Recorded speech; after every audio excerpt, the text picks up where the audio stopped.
అదే RTV app వార్తల్ని క్షణాల్లో చదివే అవకాశం ఉంటుంది. ఒక న్యూస్ పేపర్, ఒక టెలివిజన్ ఛానల్ మీ చేతుల్లో ఎప్పుడూ ఉంటాయి. మొన్న జరిగినటువంటి ఎన్నికల్లో వైఎస్ఆర్ కాంగ్రెస్ పార్టీ అనూహ్యంగా ఊహించిన రీతిలో ఓటమి చెందింది. అలాగనే ఊహకు అందని ఫలితాలు సాధించినటువంటి ఎలయన్స్ అభ్యర్థులందరికీ కూడా శుభాకాంక్షలు తెలియజేస్తూ ముఖ్యమంత్రి కాబోతున్నటువంటి నారా చంద్రబాబు నాయుడు గారికి హృదయపూర్వకమైనటువంటి శుభాకాంక్షలు తెలియజేస్తూ అలాగనే పలాస నియోజకవర్గం నుంచి నా మీద విజయం సాధించిన శిరీష గారికి కూడా శుభాకాంక్షలు అయితే తెలియజేస్తాం.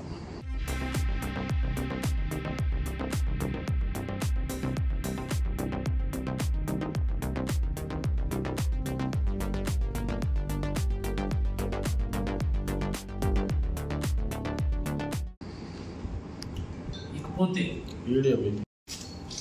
ఎన్నిక ఒక మాటలో చెప్పాలి అంటే నాకు ఇచ్చినటువంటి 5 సంవత్సరాల అవకాశం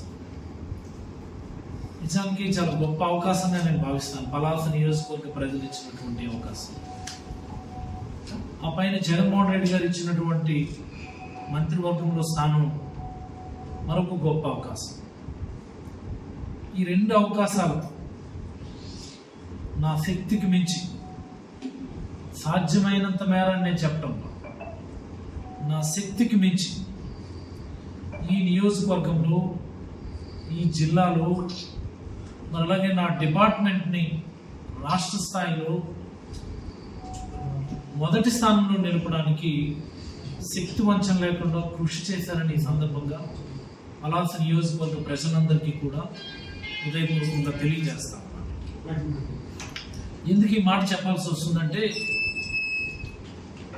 మొన్నటి ఎన్నికల్లో నేను ఓటమి చెందాను, no doubt. But at the same time నేను గెలవాలని నాకు 60,000 మంది ఓట్లు వేశారు. మరి అలాగనే నేను గెలవాలని ప్రతి వైఎస్ఆర్ కాంగ్రెస్ పార్టీ కార్యకర్త కూడా, ప్రతి వైఎస్ఆర్ కాంగ్రెస్ పార్టీ నాయకుడు కూడా శక్తి వంచన లేకుండా కృషి చేశారు. మరలా 2019 ఎన్నికల ముందు సైతం ఇలాగనే కృషి చేశారు. మరి 5 ఏళ్ల కాలంలో ఒకసారి గమనించుకోండి, ఏ రోజు నేను నా కుటుంబాన్ని సైతం నేను పెద్దగా ఆలోచించలేదు. నా ప్రజలు, మా కార్యకర్తలు, మన జిల్లా, మన రాష్ట్రం అని రాత్రనక పగలనక తేడా లేకుండా పార్టీలని చూడలేదు, నేను రాజకీయ వైరుధ్యాలను చూడలేదు. ఎవరు వచ్చి ఏ పని అడిగినా, ఏ సహాయం అడిగినా కాదనుకుంటా. అది ప్రభుత్వం నుంచి సహాయం కావచ్చు, ఒక మాట సహాయం కావచ్చు, ఒక రాజకీయ సహాయం కావచ్చు, ఏ రకమైనటువంటి సహాయం అయినా సరే. వివిధ రకాల అసోసియేషన్స్, ఆర్గనైజేషన్స్ ఉన్నాయి మన నియోజకవర్గం, వివిధ రకాల యూనియన్లు ఉన్నాయి, రకరకాల సమూహాలకు సంబంధించినటువంటి ప్రజలు ఉన్నారు మన నియోజకవర్గం. అందరికీ కూడా అన్ని సమయాల్లో కూడా అందుబాటులో. ఇది రాత్రి 9, 11, 12, 1 గంట అని కూడా నేను చూడను. ఎప్పుడు కూడా నా ఇంటి తలుపులు తెరిచే ఉంచాను.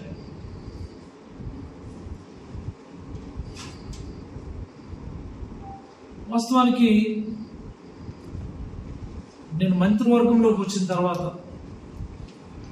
కొంత కుదురుకోవడానికి నాకు కొంత సమయం పట్టింది. స్టార్టింగ్ ఆ టైంలో కొంత భయం అనిపించేది, నేను నియోజకవర్గాన్ని విడిచిపెట్టేసి వచ్చేస్తున్నానేమో అని. అందుకని ఆ గ్యాప్ రాకుండా కూడా వీలైనంత ఎక్కువ సమయం నియోజకవర్గంలో ప్రజలతోనే, ప్రజల మధ్య ఉండడానికి కూడా నేనైతే శక్తి వంచన లేకుండా పనిచేశాను. ఈ నియోజకవర్గంలో ఉన్నటువంటి ప్రతి గడప కూడా నేను తొక్కాను. గడప గడపకి మన ప్రభుత్వం కార్యక్రమం నుంచి. మరి అలాగనే కాకుండా వివిధ రకాల ప్రత్యేక కార్యక్రమాల ద్వారా గుడ్ మార్నింగ్ కార్యక్రమం, లేకపోతే క్యాంప్ ఆఫీస్లోనే 24 గంటలు కూడా తలుపులు తెరిచే ఉంచి అవసరమైనటువంటి సహకారం సహాయం ప్రజలందరికీ కూడా చేయటం జరిగింది. ఈరోజు ఎన్నికల ఫలితాలు చూసిన తర్వాత నాకు ఒక రకంగా చెప్పాలి అంటే ఒక రకమైనటువంటి షాక్. నేనేం తప్పు చేశాను అని నాకు మొదట అనిపించింది. సరే, నా మీద ఈ 5 ఏళ్ల కాలంలో విపరీతమైనటువంటి అసత్య ఆరోపణలు చేసి నా ప్రతిష్టను తగ్గించాలను, లేకపోతే నా క్యారెక్టర్ని అసాసినేషన్ చేయాలని ఎన్ని ప్రయత్నాలు చేశారో కూడా మీరు అందరూ కూడా చూశారు. రకరకాల మాధ్యమాల ద్వారా నాకు, నా కుటుంబాన్ని, వ్యక్తిత్వాన్ని హననం చేస్తూ వాళ్ళు చేసినటువంటి వ్యక్తిత్వ దాడి మీరందరూ కూడా చూశారు. ప్రజల కోసమని అన్నింటినీ కూడా భరించి నేనైతే చాలా చిత్తశుద్ధితో ఎక్కడ ఎవరి దగ్గర ఒక రూపాయి అవినీతి చేయకుండా, లంచం తీసుకోకుండా నేనైతే చిత్తశుద్ధితో పనిచేస్తాను. ఇప్పటికీ కూడా చూస్తున్నాను నేను కొన్ని సామాజిక మాధ్యమాలు ఏ రకంగా కించపరుస్తూ పోస్టులు పెడుతున్నారో కూడా మీరు అందరూ చూస్తా ఉన్నారు. ఎన్నికలు అన్నాక ఒకరు గెలుస్తారు, ఒకరు ఓడిపోతారు. ఓడిపోయినటువంటి వాళ్ళు ఎందుకు ఓడిపోయామన్నటువంటి అంశాల మీద స్టడీ చేసుకోవాలి. మరి అలాగనే వాటన్నింటినీ సరిచేసుకొని ముందుకు వెళ్ళాలి. ప్రజాసేవ చేసే అవకాశం వచ్చినటువంటి వాళ్ళు మరింత బాధ్యతగా పనిచేయాలి. కానీ ఈరోజు మనం చూస్తే రాష్ట్ర వ్యాప్తంగా, not only in Palasa, across the state, ఈ హాస్పిటల్ ఏం తప్పు చేసింది అంటే ఈ హాస్పిటల్లో కార్యకలాపాలను కూడా నిలిపేస్తారా? జగన్మోహన్ రెడ్డి గారి హయాంలో ప్రారంభమైంది, జగన్మోహన్ రెడ్డి గారి హయాంలో నిర్మాణం జరిగింది కాబట్టి ఆపేస్తారా?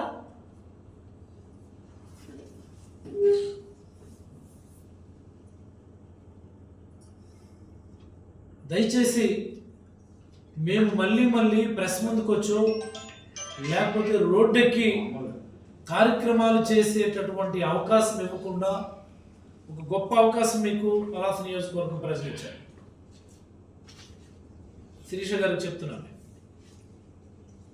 సద్వినియోగం చేసుకోండి, మంచి పేరు తెచ్చుకోండి, ప్రజలకు ఉపయోగపడే మంచి కార్యక్రమాలు చేయండి. మీ మనుషులు ఎలా పేటలేకపోతున్నారో చూస్తున్నాం. మాట్లాడితే అంటారా మీ హయాంలో అలా చేయలేదు. ఏ రోజు మేము వ్యక్తిత్వాన్ని హననం చేసే కార్యక్రమం చేయలేదు. మాట్లాడితే ఆడపిల్లలను చూడకుండా నా మీద దాడులు చేశారు అనుకుని అంటారు. నేను ప్రతిపక్షంలో 2 ఏళ్ల కాలమే గతంలో ఉన్నా. నా మీద 5 కేసులు ఉన్నాయి, 5 ఎఫ్ఐఆర్లు ఉన్నాయి. లాస్ట్ ఎన్నికల ఎఫిడవిట్లోనూ నమోదు చేసింది, మొన్నటి ఎన్నికల ఎఫిడవిట్లో కూడా వాటిని చూపించింది. మీ మీద ఒక్క ఎఫ్ఐఆర్ 5 ఏళ్ల కాలంలో ఉన్నదా? ప్రభుత్వం వేధించింది, వేధిస్తే కేసులు ఏమి ఉండాలి కదా, ఎఫ్ఐఆర్లు ఉండాలి కదా. మరిన్ని వీడియోస్ కోసం ఛానల్ ని సబ్స్క్రైబ్ చేయండి, లేటెస్ట్ అప్డేట్స్ కోసం వాట్సాప్ ఛానల్ ని ఫాలో చేయండి అండ్ లింక్ డిస్క్రిప్షన్ లో ఉంది.